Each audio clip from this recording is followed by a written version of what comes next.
나누시는 것을 마치겠습니다. 나는 전능하신 아버지 하나님 천지의 창조주를 믿습니다. 나는 그의 유일하신 아들 우리 주 예수 그리스도를 믿습니다. 그의 성령으로 잉태되어 공중녀 마리아에게서 나시고 빌라도에게 고난을 받아 십자가에 못 박혀 죽으시고 장사는 뒤 사흘 만에 죽은 자 가운데서 다시 살아나셨으며 하늘에 오르시어 전능하신 아버지 하나님 우편에 앉아 계시다가 그로부터 살아있는 자와 죽은 자를 심판하러 오십니다. 나는 성령을 믿으며 극단공 교회와 성도의 죄와 죄를 용서받는 것과 몸의 부활과 영생을 믿습니다.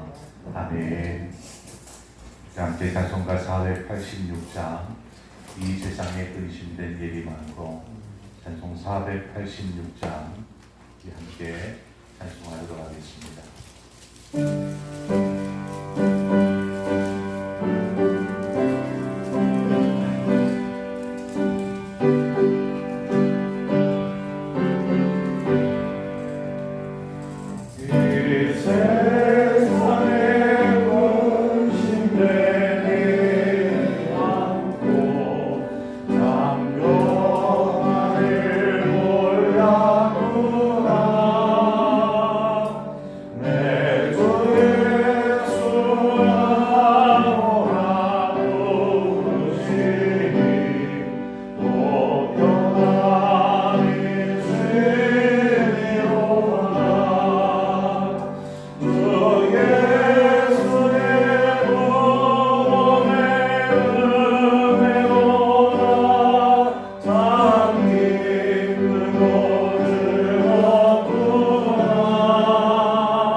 사무엘하 17장 1절에서 14절의 말씀을 한 절씩 교독해서 보도록 하겠습니다.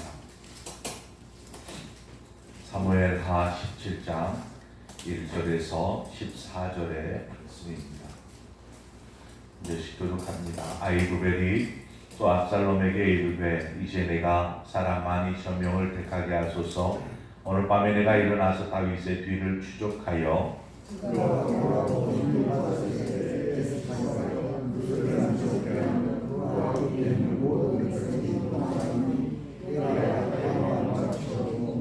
모든 백성이 당신께 돌아오게 하리니 모든 사람이 돌아오기는 왕이 찾는 이 사람에게 달렸습니다. 그리하면 모든 백성이 평안하리이다 하니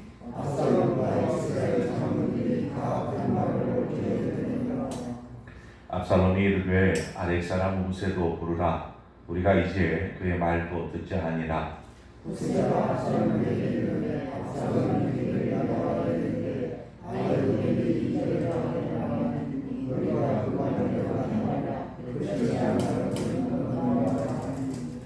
우세가 압살롬에게 이르되 이번에는 아히도벨이 베푼 계략이 좋지 아니하니이다 하고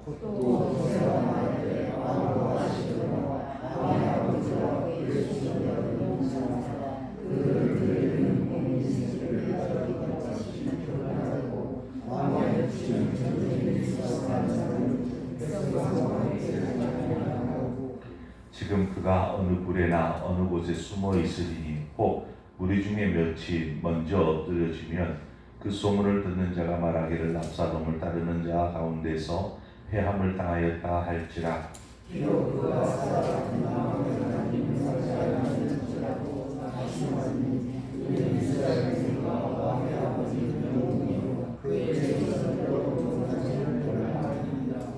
나는 이렇게 계략을 세웠나이다. 온 이스라엘을 단부터 브엘세바까지 바닷가에 많은 모래같이 당신께로 모으고 친히 전장에 나아가시고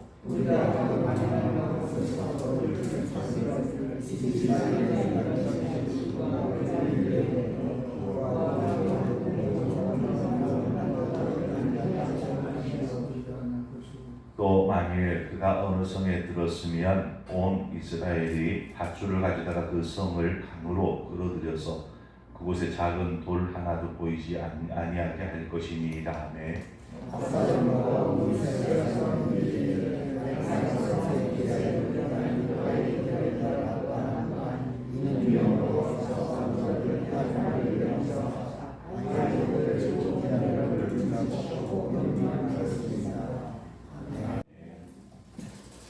오늘 본문에 보니까 아히두벨이 압살롬에게 두 번째 계략을 내어놓습니다.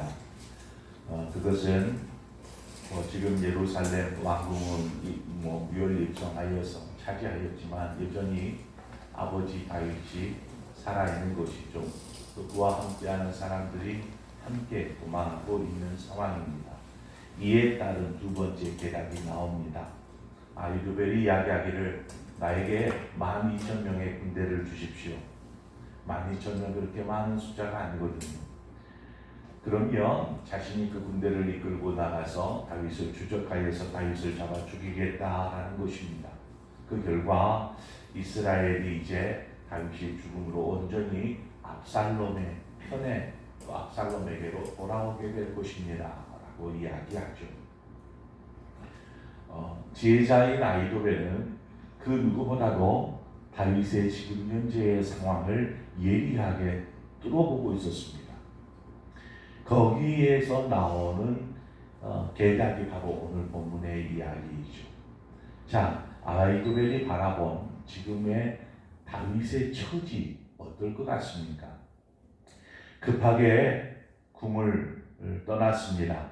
궁을 나갔기 때문에 무엇을 제대로 갖추고 있지도 못할 것이며 뿐만 아니라 다윗과 함께한 사람들 중에는 군대나 용사들도 있지만 전혀 훈련도 되지 않은 신하들도 함께 지금 다윗과 피신을 하고 있는 상황입니다. 그러다 보니까 이 사람들이 운동으로 다져진 몸, 훈련되어진 몸이 아니다 보니까 이동 자체가 지체될 수밖에 없으며 또 그렇게 도망하느라 다들 그냥 지칠 대로 지쳐있는 상황이 될 수밖에 없는 것이죠. 만약 이러한 다윗의 지금 피신하는 그룹들을 뒤에서 이렇게 군대가 빠르게 추격을 한다면 아마 쉽게 따라잡히고 말 것입니다. 만약에 이제 따라잡히게 되면 어떻게 되겠습니까? 그냥 신하들은 다 죽을 수밖에 없는 또 장수들도 몇몇은 따라왔기 때문에 싸움에 임하겠지만 많은 군대, 12,000명이라는 군대가 휩쓸며 이렇게 버틸 수 있겠습니까? 그것을 뻔히 아는 다윗이 신하들을 죽도록 내버려 둘까요? 아니죠. 신하들을 뒤로 빼고 자신을 이렇게 방패로 삼을 것입니다. 그래 내가 여기 있다 하면서 나아갈 것입니다. 그런데 압살롬은 이러한 아히도벨의 계략, 정말 다윗의 처지 이러한 것들을 그냥 꿰고 있듯이 이렇게 생각해낸 이 계략을 듣고 압살롬뿐만 아니라 다른 장로들도 끄떡끄떡합니다. 그래 맞다, 옳다라는 것이죠. 그런데 여기에서 압살롬이 멈추지 않고 후세를 부릅니다. 후세 역시도 지혜자였기 때문에 그의 의견도 한번 들어보자 하는 마음으로 그를 부릅니다. 아히도벨이 자신의 계략을 압살롬에게 이야기하는 그 자리에 후세는 있지 않았습니다. 그래서 무슨 이야기가 되어졌는지, 아히도벨이 어떤 얘기를 했는지 전혀 알 길이 없는 것이죠. 그 상황에서 그냥 압살롬이 이제 어떻게 하면 좋겠습니까? 라고 후세에게 물었다라면 후세의 개인적인 이야기를 했겠지만 이때에 압살롬이 아히도벨이 어떤 계략을 이야기했는지 낱낱이 후세에게 먼저 이야기합니다. 후세에게 오자 아히도벨이 이러이러해서 이렇게 합시다 라고 이야기한다. 그럼 당신은 어떤 의견을 낼 수 있겠느냐? 이런 식으로 묻는 것이죠. 그렇게 하니까 후세가 압살롬에게 먼저 이야기합니다. 아히도벨의 계략이 좋지 않다. 부정하는 것이죠. 그의 계략이 좋지 않다. 즉 다윗이 명령한 그 명령을 따라서 이 아히도벨의 계략을 무너뜨리는 것, 그것이 자신의 사명인데 지금 그 상황이 된 것입니다. 그래서 아히도벨의 계략이 좋지 않다라고 이야기하는데 그 이유는 무엇이냐면 다윗은 참 많은 전쟁을 치러본 사람입니다 라는 것이죠.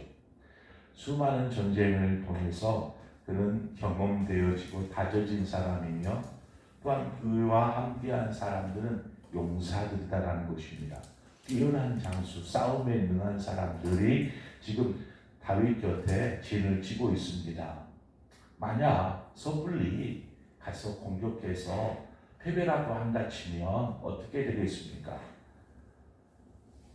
그렇게 되면 압살롬이 이제 왕이 되었는데 왕의 입지가 곤란하게 될 것이 우려가 됩니다 라는 의견인 것이죠. 그러면서 자신의 계략을 이야기합니다. 그러면 이렇게 해보시면 어떻습니까? 이스라엘의 단부터 브엘세바, 이것은 저 아래 끝에서부터 저 북쪽 끝을 말합니다. 그러니까 온 이스라엘의 군대를 모집하는 것이죠. 자, 그렇게 모집을 하면 얼마나 많은 사람들이 모이겠습니까? 아히도벨이 이야기한 것은 12,000명이었는데 여기에는 몇십만 명이 될 것입니다. 이러한 군대를 수립하고 왕이 압살롬이 직접 출정하라는 것입니다. 이 사람들을 이끌고 출정하여서 다윗이 있는 곳을 공격하면 아마 그 누구도 살아남지 못할 것이고, 또한 만약에 다윗이 성으로 숨는다면 그 많은 인원으로 성 자체를 그냥 완전히 무너뜨려 버려라. 그렇게 되면 이 많은 사람들 앞에서 당신의 이름이, 당신의 위엄이 이렇게 만천하에 드러나게 될 것이 아닙니까? 라는 의견을 내놓습니다. 압살롬이 후세의 말을 이렇게 듣더니 후세의 말의 의견에 따르게 됩니다. 자, 왜 압살롬은 아히도벨의 계략을 버리고 후세의 말을 따랐을까요? 이야기만 들어봐도 여러분 느껴지지 않습니까? 아히도벨의 이야기, 제가 12,000명만 보내주십시오. 그럼 제가 가가지고 다윗 죽이고 돌아오겠습니다. 이렇게 얘기하는 것과 이스라엘의 정군을 모집하시고 당신이 직접 나가십시오. 그러면 다윗이 어디에 있든지 물리치고 성의 수모를 하고 성 자체를 무너뜨리고 승리하여서 그 영광을 취할 것입니다. 이 두 의견입니다. 여러분 같으면 어떤 의견이 더 쏙 마음에 듭니까? 아이도벨의 계략에는 압살롬이 빠져 있습니다. 후세의 계략에는 압살롬이 들어가 있죠. 이 차이입니다. 아이도벨의 계략에는 아이도벨이 직접 군대를 이끌고 나가 다윗을 죽이고 돌아오는 것이죠. 그러나 후세는 압살롬이 이스라엘 군대를 이끌고 나가서 다윗을 죽이고 돌아오는 것입니다. 바로 여기에서 압살롬의 마음이 기울였을 것입니다. 가만히 앉아서 손 안 대고 풀 수 있는 상황입니다. 그렇죠? 아이들이 직접 가서 싸워서 다윗 죽이고 돌아오겠다는데 얼마나 쉬운 일입니까? 그런데 거기에는 자신의 이름이 없고 아이도벨의 이름만 있다라는 것입니다. 아이도벨이 이긴 것이고 아이도벨이 승리한 것이고 아이도벨이 다윗을 죽인 것이고 자신은 없는 거죠.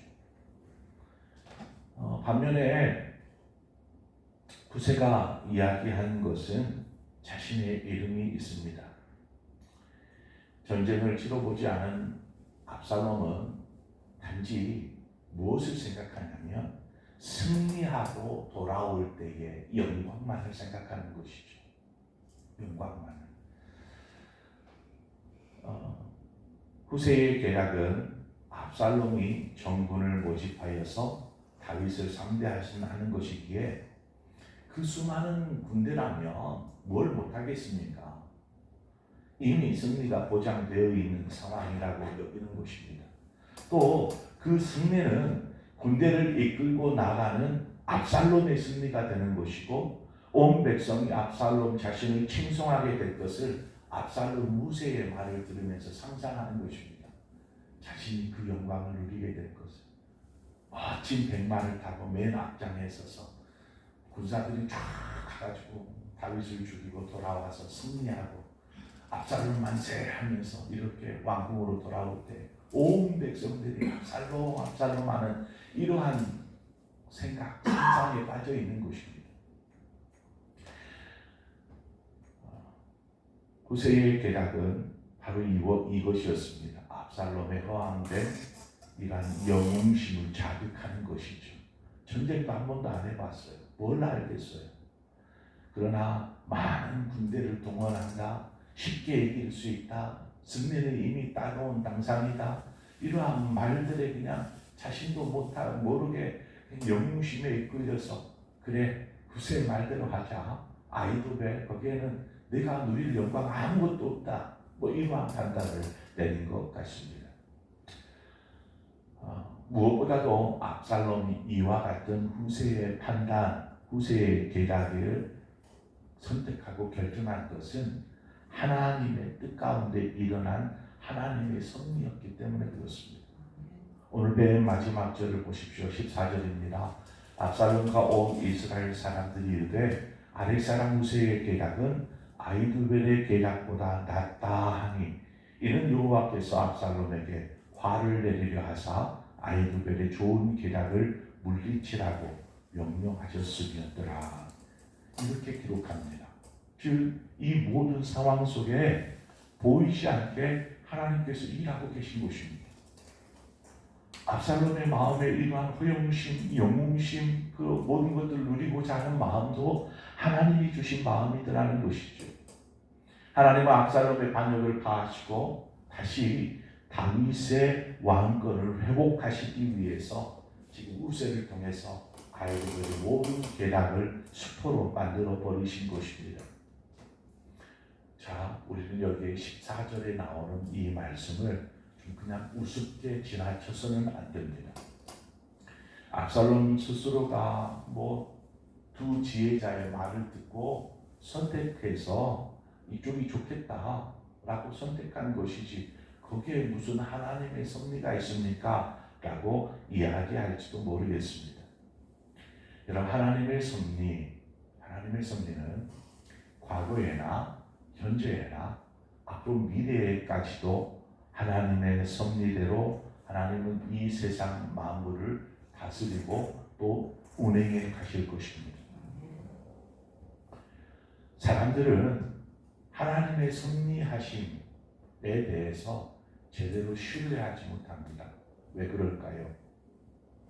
하나님이 섭리하시는데 왜 이러한 일이 벌어져요? 라고 묻는 것이죠. 지금 세계 뉴스들을 보면 그렇지 않습니까? 많은 홍수로 인해서 수만 명이 죽음을 당하고 가난 속에서 굶어 죽어가고 가뭄 속에서 기아 속에서 죽어가는 많은 사람들이 있습니다. 전쟁을 때문에 죽어가고 온통 세상은 시끄럽게 지금 들끓고 있습니다. 이러한 상황들을 바라보면서 하나님의 섭리, 이것이 하나님의 섭리입니까? 라고 물을 수 있지 않겠어요? 작게는 자신이 처한 상황, 자신이 처한 내가 뭔 잘못을 했다고 이러한 일을 당해야 합니까? 이것이 정말 하나님의 뜻이라고요? 그럼 정말 하나님 살아계신 분 맞습니까? 하나님의 섭리가 맞습니까? 라고 물을 수 있지 않겠습니까? 자, 그러면 만약에 그런 의문을 가졌을 때 하나님께서 이러이러하다라고 설명해 주시면 우리가 다 그래서 그랬군요 라고 이해할 수 있을까요? 하나님의 섭리를 하나님께서 말씀하여 주시면 그렇구나 라고 우리가 다 이해할 수 있을까요? 우리가 여기 나온 하나님의 말씀, 성경 말씀도 다 이해하지 못하는데 어떻게 하나님의 섭리 그 뜻을 이해하겠습니까? 어리석은 인간의 이성, 그 얕은 지혜를 가지고 하나님의 섭리를 우리는 이해할 수 없습니다. 우리는 하나님의 섭리 이해할 수 없어요. 하나님의 생각은 우리의 생각과 다르기 때문입니다. 도저히 유한한 인간이 하나님의 뜻, 하나님의 섭리 이거 다 이해할 수 없습니다. 단지 섭리를 깨달을 뿐이죠. 하나님께서 이렇게 하기 위해 사셨구나. 후에야 작은 깨달음이 있을 뿐이다라는 것입니다. 자, 그러므로 우리가 할 수 있는 것이 무엇이겠습니까? 하나님의 뜻 앞에 우리는 겸손한 태도를 취하는 것입니다. 하나님의 섭리, 하나님의 다스리시는데 왜 이렇습니까? 라고 따져 묻는 것이 아니라 하나님의 섭리 앞에 겸손하게 우리의 모습을 다듬는 것이죠. 하나님 모든 것이 하나님 뜻대로 되기 원합니다. 도망하던 다윗이 고백했던 내용이 아닙니까? 하나님의 뜻이라면 그렇게 되기를 원한다. 겸손한 태도를 취하는 것이죠. 싫든 좋든 그것이 어떤 일이 되었든 우리가 그 일에 대해서 우리는 겸손하게 하나님 무엇입니까? 라고 하나님의 뜻을 묻는 자세가 필요합니다. 갑작스럽게 닥쳐온 일들로 인해서 하나님 이게 어찌된 일입니까? 하나님의 뜻이 무엇인지 알게 해주십시오 라고 겸손히 묻는 것이지, 하나님이라는 분이, 내가 믿는 하나님이 세상을 다스리시는 분이 왜 이러한 고통과 아픔과 슬픔과 눈물을 주시는가? 이것이 하나님의 섭리입니까? 라고 따져 묻는 것이 아니라 겸손하게 엎드려서 하나님 무엇입니까? 라고 묻는 것이죠. 왕자에 앉아보니 세상이 다 자신의 것인 것 같고 모든 사람이 자신의 발 아래에 있는 것처럼 느껴졌을 것입니다. 압살롬이 그렇지 않겠어요? 높은 그 왕좌, 그 왕자에 떡하니 앉아있는 압살롬, 세상이 자신의 눈 아래 보이고 모든 사람이 자신의 발 밑에 보이는데 어떻겠습니까? 그 교만함이 결국 자신의 영웅심을 만들고 그 영웅심이 후세의 계략을 쫓는, 결국 이 과정 속에 하나님이 어떻게 섭리하셨는지, 그리고 압살롬은 이후에 이제 왕좌에서 내려오게 되죠. 하나님은 이미 그를 버리시기로 결정하신 것입니다. 이것이 하나님의 뜻입니다. 하나님께서 버리기로 결정하셨으면 버릴 수 없는 것이죠. 하나님이 다윗을 회복하기로 결정하시면 회복할 수밖에 없는 것입니다. 그 상황 속에서 우리는 어떠한 태도를 취할까? 늘 겸손하고 하나님 앞에 엎드려서 우리의 삶에 하나님의 뜻을 묻고 하나님의 마음이 무엇인지를 물으며 나아갈 때에 하나님의 선하신 뜻이 우리의 삶을 통하여서 이루어질 줄 믿습니다. 이러한 삶을 사시는 우리 모든 성도님들 되시기를 축원합니다. 기도하겠습니다. 조시아 하나님 아버지, 은혜를 감사합니다. 이 새벽에도 우리를 불러주시고 인도하신 아버지, 우리의 모든 삶을 통해서 하나님 영광 받아 주시옵소서. 하나님, 우리의 삶 가운데 진히 함께 하셔서 인도하시고 다스리시는 하나님, 때로는 우리가 원하지 않는 일들을 겪을 때마다 불평과 원망을 늘어놓고 하나님을 향하여서 그렇게 하나님 큰 소리를 칩니다. 우리가 하나님께서 행하시는 그 일들을 다 이해할 수 있고 또 그 모든 것들을 하나님 판단할 수 있는 지혜가 있다면 좋겠지만, 우리의 생각과 하나님의 생각이 다르기에 우리가 어찌 하나님의 섭리를 다 이해할 수 있겠습니까? 하신 말씀조차도 제대로 깨닫지 못하는 우리입니다. 그러기에 하나님의 하시는 모든 일들, 하나님의 뜻 앞에 늘 겸손한 자세로 임하게 하여 주시고, 하나님의 행하심에 믿음으로 바라보면서 또 믿음으로 기도하는 우리 모든 성도들 되게 하여 주옵소서. 예수님의 이름으로 기도합니다. 아멘. 오늘 말씀을 생각하면서 하나님께서 우리의 삶을 어떻게 인도해 가시는지, 혹 우리가 그러한 마음을 품지는 않았었는지, 세상이 내 것 같고 내 뜻대로 하려다가 덜커덕 문제가 생기니까 하나님 앞에 이렇게 묻는 것이죠. 대드는 것입니다. 왜 이렇습니까? 하면서 혹시 그랬던 적은 없는지 우리 자신들을 돌아보면서 늘 겸손하게 하나님의 뜻 앞에 무릎을 꿇을 수 있는 사람, 그리고 하나님의 뜻을 구하는 우리가 되도록 시간 함께 합심해서 기도하고, 더불어서 우리 교회 환우들을 위해서 함께 기도하고, 우리 50주년에 있어질 모든 행사들을 위해서 우리가 함께 기도하겠습니다. 우리 전도축제, 추수감사주일을 맞춰서 전도축제도 하고 기관별 찬양제도 하고, 이외에는 찬양사역자를 초빙해서 찬양 집회도 하고, 또 선교사님, 교수님을 초빙해서 또 선교대회도 하고, 이러한 과정들이 계속 있는데, 그 모든 행사와 일정들을 통해서 하나님 영광 받으시고 우리에게는 기쁨이 넘치는 시간 되게 하여 주옵소서. 시간 우리 함께 합심해서 기도하고 여러분 각자 기도의 제목으로 기도하시다 돌아가시겠습니다. 기도하겠습니다. 좋으신 하나님 아버지, 은혜를 감사합니다. 우리를 구하신 아버지, 우리를 붙잡으시고 우리와 함께 하세요. 하나님의 그 신 뜻을 이루시옵소서. 할렐루야. 주님